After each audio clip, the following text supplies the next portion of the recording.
If you're watching this the day after Breath of the Wild release, that means you don't have Breath of the Wild. Guess who does? Not me, actually. That's how I had time to make this video. The Legend of Zelda Breath of the Wild looks fantastic. But let's talk about how it got there, style-wise. I remember the art style of Ocarina of Time when I was young.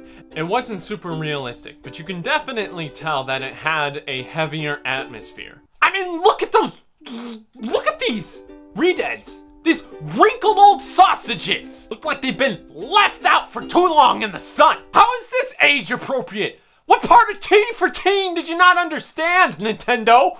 Like, I saw this when I was young and I was terrified! And I still haven't recovered.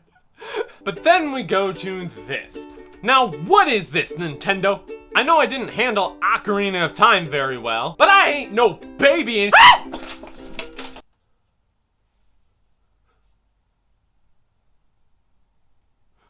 But then when you actually played the game, you had fun, which goes to underestimate what style actually does. So why did Nintendo choose to make it like that style? What was its purpose? Well, long story short, Nintendo invested in Sonic 06. Actually, contrary to popular belief, Wind Waker was not made because it had a smaller budget. It was actually made because Aonuma wanted it that way.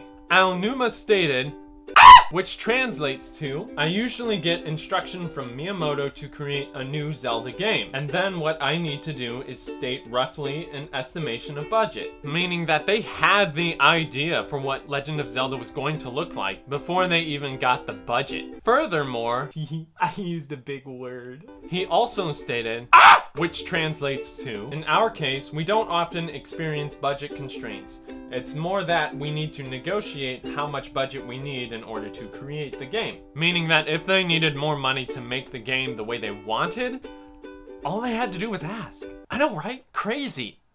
Asking. The reason why they created Toon Link was because they felt that the gaming industry was going towards more cartoony style of graphics, which is why Wind Waker becomes an eternal format. It's something that lasts forever. It doesn't change even as graphics go along.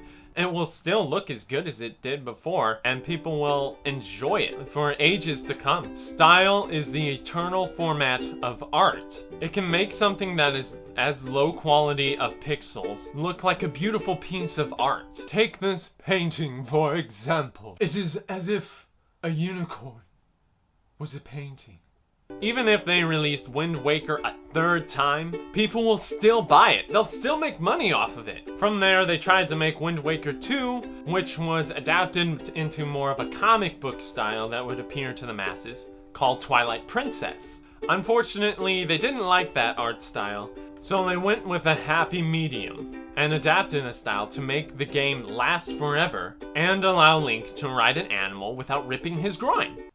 And just remember, style defines who you are, and you should stick with it if you can.